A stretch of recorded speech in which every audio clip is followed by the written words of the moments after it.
Welcome to episode 7 of ALS Matters. Today we have on Tara Warren, who is a ultra marathoner. Is that correct?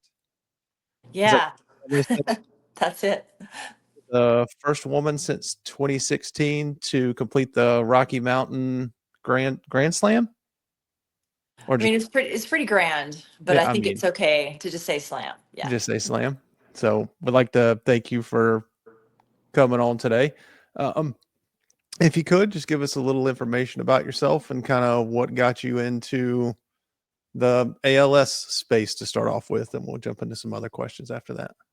Yeah, so I'm Tara. I live in Ogden, Utah, and it's about 45 minutes north of Salt Lake City. It's a beautiful mountain town. We have hundreds of miles of trails just within our whole local community, so it's easy access. And I've been doing a lot of trail running and mountain running for about 10 years now. And I got into that just as a way to clear my head and to just have some movement in my life and plus enjoy these beautiful mountains where we live. And how I got involved in the ALS space, my mom passed from ALS in 2016 and had a pretty quick, but as everyone knows, a rough journey through that as she was diagnosed. Um, I would say in fall of 2014 ish.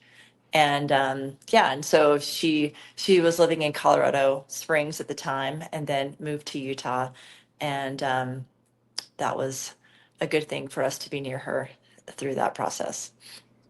If you don't mind, how'd her diagnosis process go?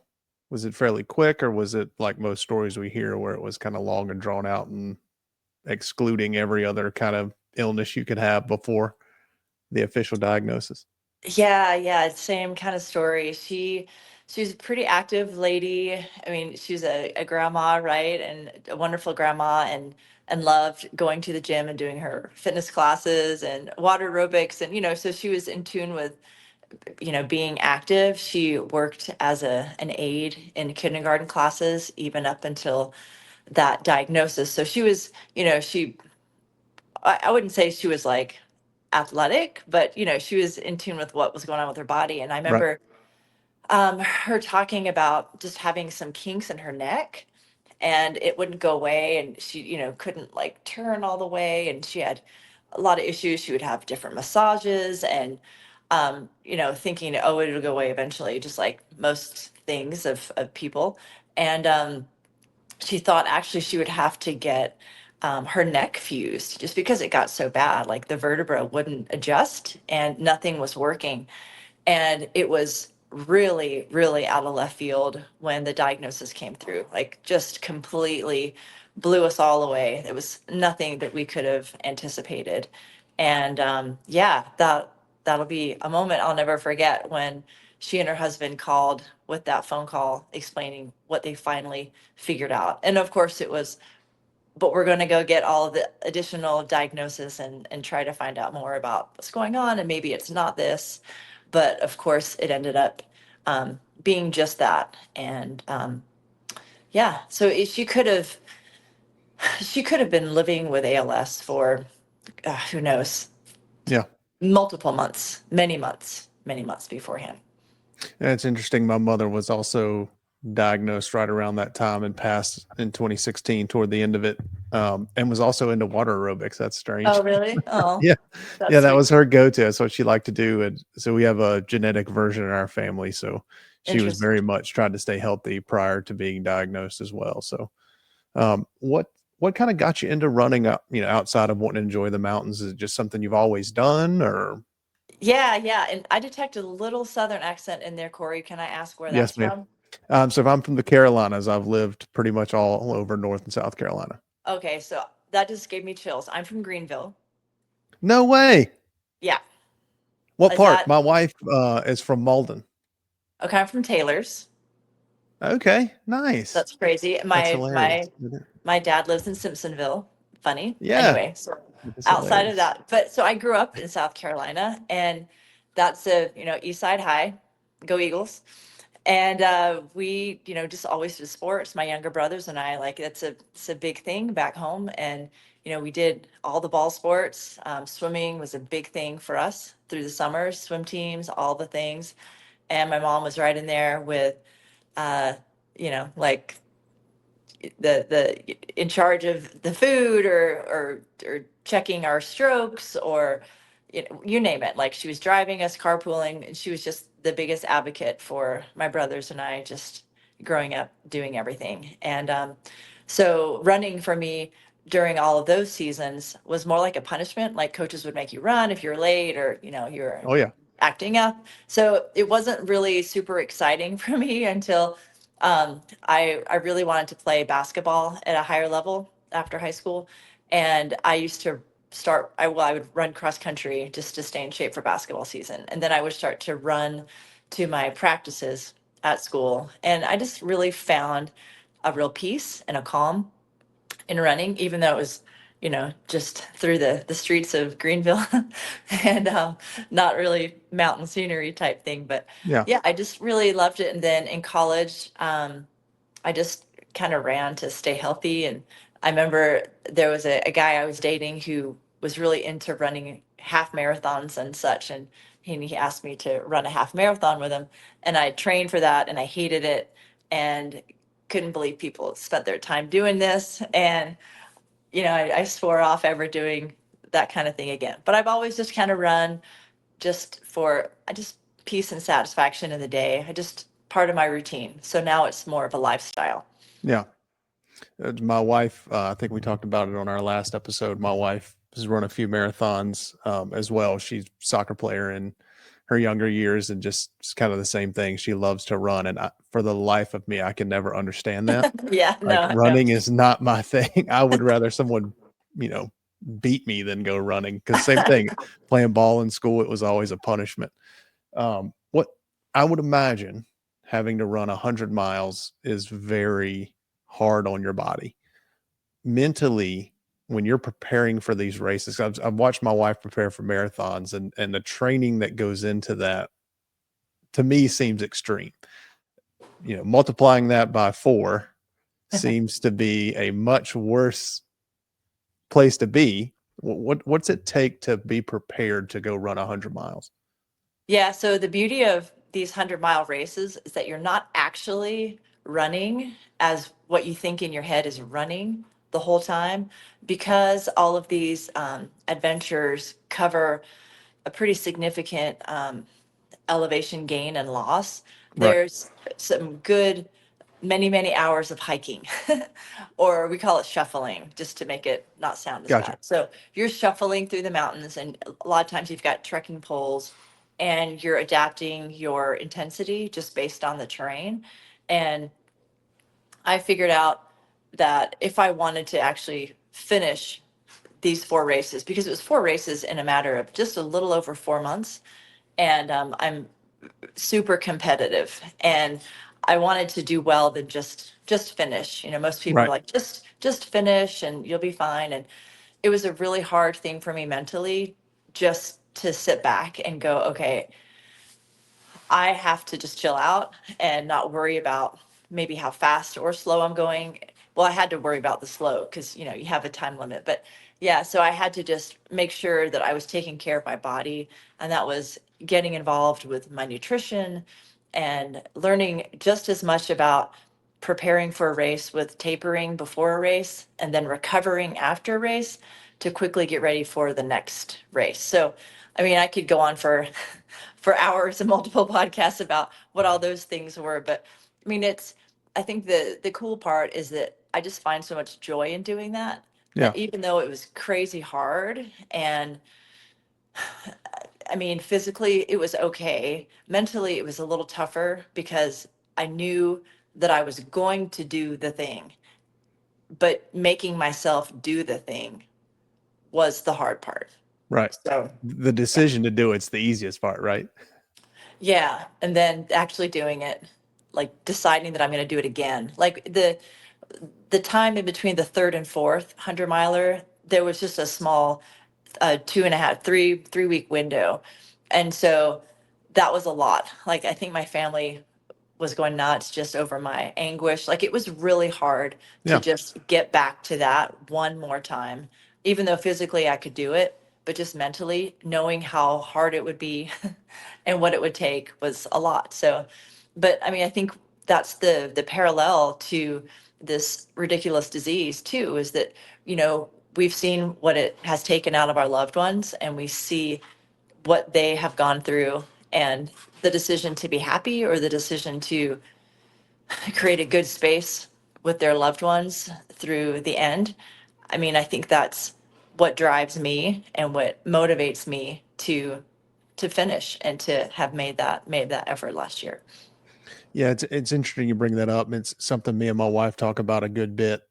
I'm very early on in my ALS journey, and I'm lucky enough to be one of the folks that have the SOD1 gene, if you want to call it luck, and able to, get on this Qalsody medication. But even personally, the mental struggle sometimes, and even the fatigue struggle sometimes of like, I just don't feel like it today.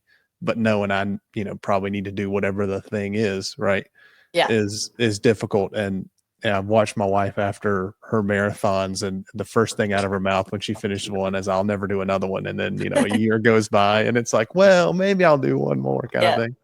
Um, what's one of your more memorable moments running one of these races? Oh Something that man, really sticks in your memory.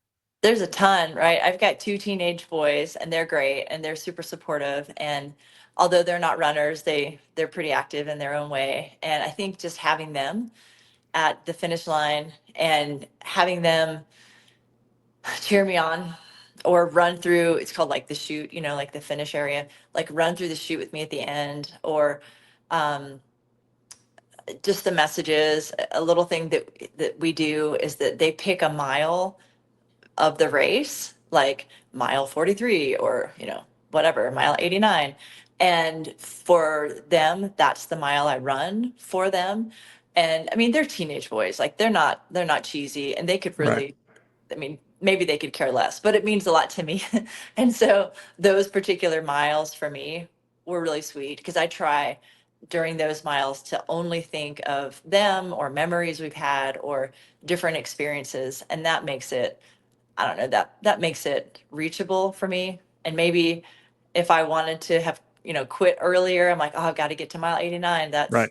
I got to hit that one. That one's claimed. And so those were really sweet. And then I think just another quick little thing that um, I was actually mic'd up for the last probably 2 hours of that last race, called the Bear in Logan, Utah. And I was so out of it, just my capacity was shot. Yeah. And I was also on the phone, like not live stream, but I had the phone on with my husband because my oldest was racing in an important mountain bike race. He's a mountain bike racer. And he was winning. He was doing really well in that race. So I had my phone on, being able to talk to him. I forgot I was mic'd up. So that the mountain bike race ended, I was actually coming through the finish, and how this meant so much to me completing this. I mean, I'll never be able to put that into words, but somehow inside of my own, like, I guess my soul or whatnot, I just did this little whisper. I said, Mom, we did this. And then I didn't know that I had even said that, and it was Right. caught on microphone, which was pretty cool, because that's what this was all about to me. I mean, I Right. can, people can go out and do races all the time, and, you know, have their goals and look to accomplish X, Y, and Z. But for me, this was such a journey of me remembering my mom. And I mean, we're here today, like creating awareness, and we raised a ton of money for the ALS Association. And that was just so satisfying, because you feel so helpless. Like you don't know what to do. You don't know how to help. And I was able to use my platform on social media to drive this home. And it was a really cool experience to bring all that together in those last moments. No, that's awesome. I really, so hearing your story and knowing some of the parallels with mine, it's, you know, I'm sure you're probably the same way. Mother's Day is really one of those tough months for me, the whole entire month. Yeah. that Mother's Day's in is always tough. Birthdays, things like that. Anytime it comes around, you know, it's when I usually struggle the most mental health wise, right?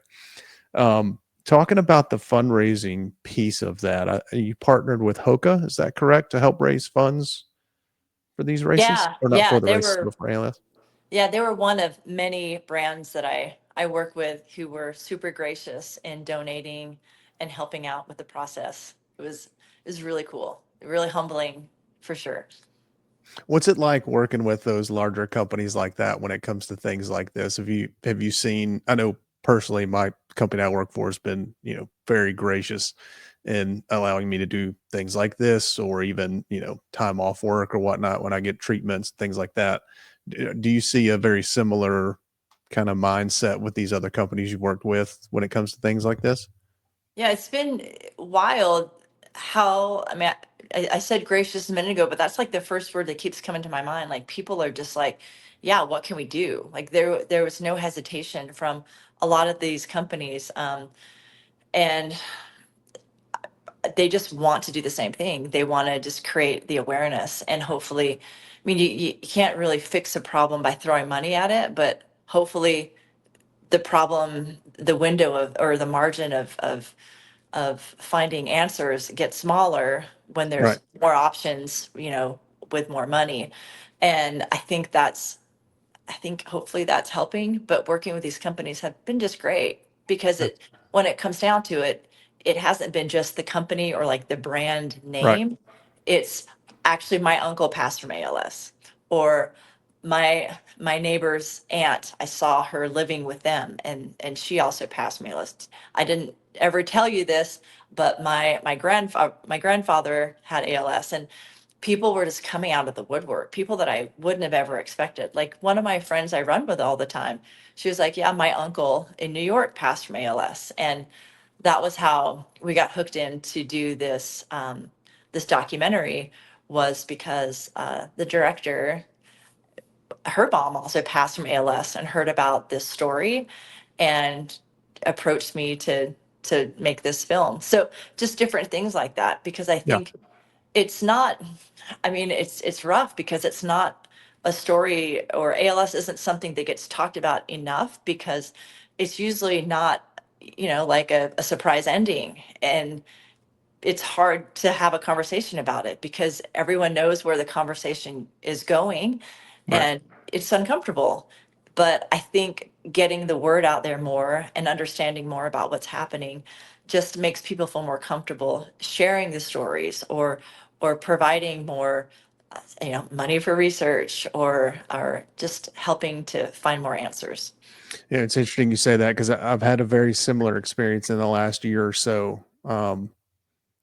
Once I started talking about being diagnosed, it was shortly after we had found out Qalsody appeared to be working. My neurofilament levels were starting to drop, and I had the opportunity to go meet some guys at a UFC fight, and that's what ended up getting me tied in with the ALS Association through one of their other managers. And from there, every time I speak to someone or go to a ALS event, or really just anything, it's like, oh yeah, I saw your video, da da da da. My mother had ALS, or grandmother, or grandfather, whatever. And even folks that I've worked with for years had no idea of their history, and had one of our managers at the office come up and say, hey man, I heard you had ALS. My brother-in-law had it, and it's a guy that I'd seen around the office for years and never knew anything about it. So it's interesting how people start coming out and feel more comfortable to talk about it. I definitely think it's worthwhile, it seems. Yeah, I agree. And we did this ALS Association fundraiser, and so people would donate directly through the group, right? And which was a good thing, but there was areas in the fundraising page where people could leave messages, and I didn't even know that until halfway through the summer. And Yeah.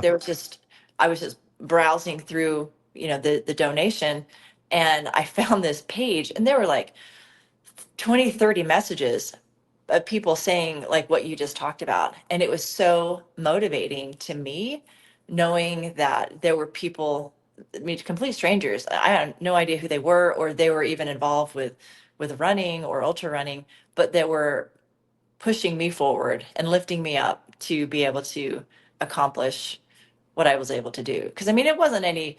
I mean, the accomplishment is something big and it was awesome, but it wasn't like I was winning races, right? Or that I was out there like breaking the tape, but getting through these amazing, a lot of times over 30-hour efforts in the mountains on my own with buddies who were pacing or helping crew and doing all these things made it again parallel to what I feel my mom went through at the end, because things happened so fast with her process that we weren't able to jump on anything to help her last longer. It Yeah. was always, we were a week short, 2 weeks short. Feeding tubes should have been in 3 weeks earlier, Right. or all of the things. Should And have been on the breathing machine a month ago, things a like month that. ago, yeah. Yeah. And so again, such a push for me. If she was able to make that work and push through that, then I know I can do anything, really. Yeah. Not easy, but No, it's no, possible. definitely not. Yeah. Yeah, it's something I try to instill in my daughter a little bit too. Like, I'll take her to the jujitsu gym with me every once in a while and let her watch dad, get his butt kicked. And it's like, she asked me one time, well, why do you do that? Well, I do it because it's hard and I enjoy it. And sometimes life's going to be hard. And I feel like that's an important lesson to show your kids. Yeah, definitely. And they'll live with that, you know. Yeah. That's a great lesson to have. Yeah. What's, what's one of the wildest or weirdest things you've seen while running? Oh man. Because in my Oh, mind, I'm thinking Utah, Colorado, grizzly bears, right? Things like that. yeah, yeah. I mean, oh God, I don't even, there's hundreds popping in my head. I've had a lot of weird weather experiences, and these weren't things that happened maybe last year. Last year, luckily, things were pretty okay, pretty, textbook, you know, weird. Nothing like super weird, but I've I've done a race, 100-mile race in Spain, where 20 miles into the race, we were going up this big mountain pass with close to like 4,300 feet going up. Imagine like going up some of the mountains in Jackson Hole or something like Right. that. And there was a terrible storm that came through, and we had kits in our packs that we were supposed to put on when the weather changed. And it happened so fast, and people didn't really do that. And it got the weather, it made the race cancel. I had welts all over my body, even though I had on like jackets and layers from Like from bruising hail. from the hail. It was Yeah. wild. Oh, And that I is have I have wild. freckles, but I couldn't see the freckles because the welts were so bad. And Wow. anyway, so that was kind of weird. And another one too, anyway, I could I could write a Go book. on and There's on. so many crazy stories. I got lost for an hour in the mountains in Colorado at a race, and stood there crying, calling my husband, like, what do I do? Should I quit? And he's like, no, you should keep going. And I turned and looked, and there was like a giant bear right there in front of me. I'm like, well, guess I'm going up, guess we're gonna. So, I think that's the fun thing about these 100-mile races is that, the better prepared you are, the better you'll be when you have choices to make, whether you Right. fall in a river, or you know, or your food runs out, or your water bottle leaks out and all your nutrition is gone. And so there's, it teaches you a lot to practice and to learn and how to prepare. Yeah, I imagine there's a lot of running through your gear beforehand, making sure everything's squared away. Yeah. So that's what was hard about wanting to keep doing these over and over last summer. Is like, oh man, I don't know. But yeah. So back to the documentary. Do you guys have a name for it yet? Release date, any of that sort of information? So I'm so sorry you cut out. So did we have a Oh, release date? yeah. Or number one, what's the name of it if there is one yet, and when and Yeah. where could people watch it? So it's been released. It released the beginning of May, right after Mother's Day, and it's on YouTube. And so it's my friends at Camp 4 Collective that produced and directed the documentary. And the director, Jessica, told me I could say this because it's true. I didn't name the movie. It's named Tara. I didn't name it. But um and she reminded me why that was significant. And my mom chose my name, and I'm going to try not to get emotional about this. My mom chose my name. She was the biggest Gone with the Wind fan. And I always would joke with her. I'm like, why in the world would you name me after a house like that? It sounds like the dumbest thing in the world. Like, that's so not something to be proud of. Right. But when you think about the movie and I guess the love and the strength that they pulled from that old plantation. Um, so my friend Jessica, who directed the movie, reminded me of that, and that's that parallel. So again, wasn't my choice to name it Tara, but it was. I do love the the what's it called, the example and kind of the symbolism with that. Yeah. So it's released. You can find it on YouTube, and it's just a 17-minute movie. And it's not a race report. A lot of people, I think, thought that it was going to be more of a race report, like, okay, Right. and so race one, here's da da da, da, da. And I even thought it was going to be that before I saw it for the first time. It is a beautiful story of this journey and about my mom. And it's just pretty simple. And we talk a lot about hope, and we talk a lot about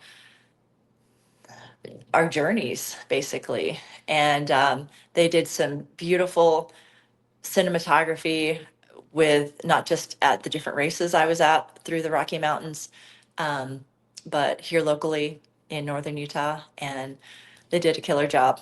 There was a film festival called Five Points in Carbondale, Colorado, which we did the world premiere. That was the end of April, and then Hoka launched it on their platforms the beginning of May.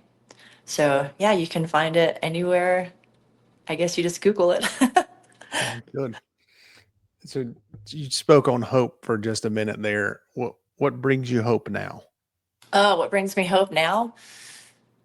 Um, these are some great questions, Corey. What brings me hope Olivia puts them now? all there. I just read them off the little Yeah, prompter. no, I think just knowing that we've all got short times here on this little rock spinning around the sun.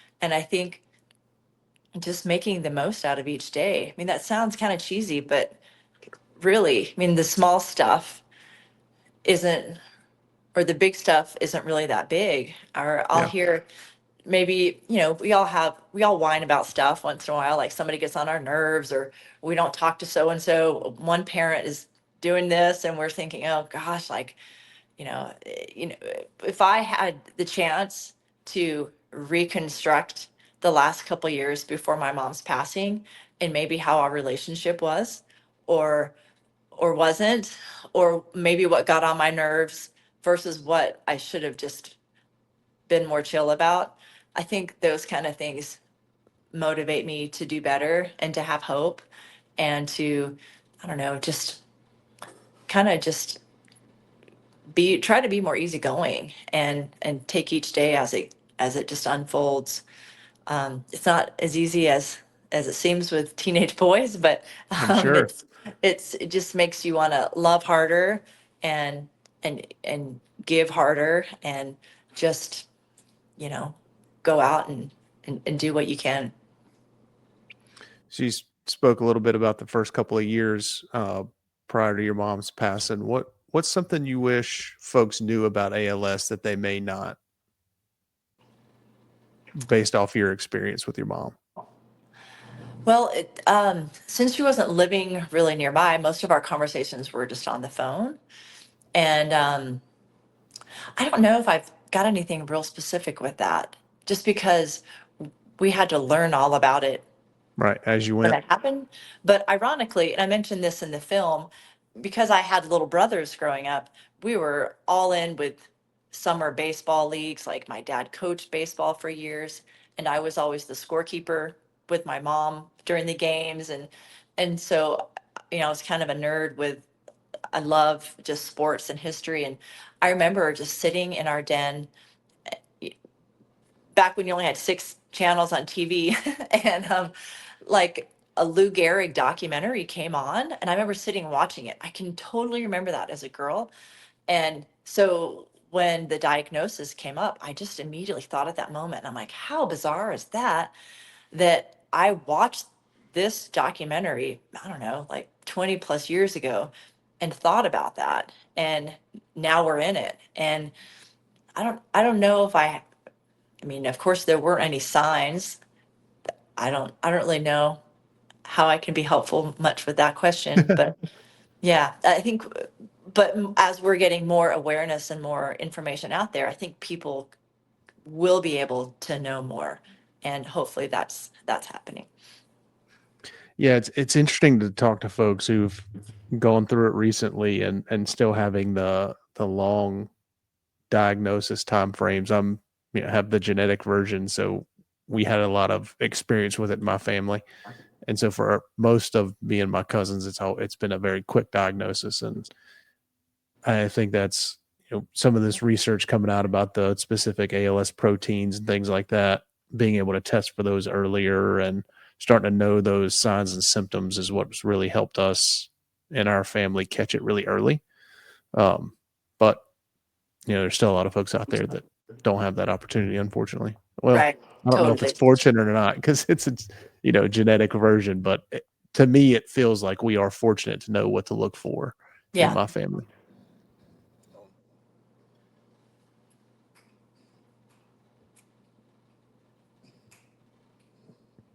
Sorry, I'm trying to read. That's okay. Sorry, Make sure my we clip dog's this out. my dog's growling over there too, so sorry. It's not my stomach.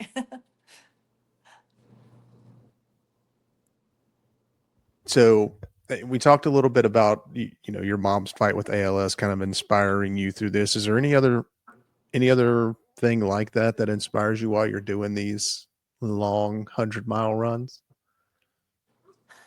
Yeah, I mean, I keep coming back to my kids, but I think right now in the thick of it I know with my oldest, I mentioned the mountain biking. It's called the NICA series. It's for the high school kids. And I've watched him and his friends for years now just dedicate so much to their sport. And, as a former high school athlete, no, that sounds, um, I was dedicated, but I didn't really think about it as much as now as a mom. Right. And I see them working so hard, and it it really has inspired me over the last couple years. And I don't really talk about it with them or his friend group because who wants to be Right. like that Mom, that stop. mom? I mean, that's totally Right. weird, but it really has inspired me. And he had a race last year where he flatted out um, on his second lap, and he still had another one to go. And I watched him. Again, sorry, not to cry. I watched him sprint with pushing his bike um, pretty far. And they've got on like bike shoes, Hmm. and the determination and the grit was something I'll never forget. And I definitely think about that when the hard things come up, not because they're watching me and they're motivated by me, because all that's long past now. They're old Right. enough, that doesn't matter. But I think about that, and I hope that even when they see me do these hard things, like with last year, that somehow leaves a little bit of a nugget for them to know that even when they get to be old people, they can still go out and do hard things and really challenge themselves, because we are so much more capable than we have any idea. And most of it's not the physical, it's just the mental.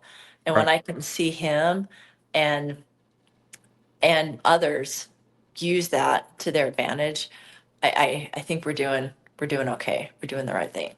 Yeah, I would definitely agree with that. We just got done with a soccer season with my daughter, and there was one day she's practicing in the yard, and she's like, "I want to get better, so I've got to practice." I'm like, "You're right. You do have to practice, baby.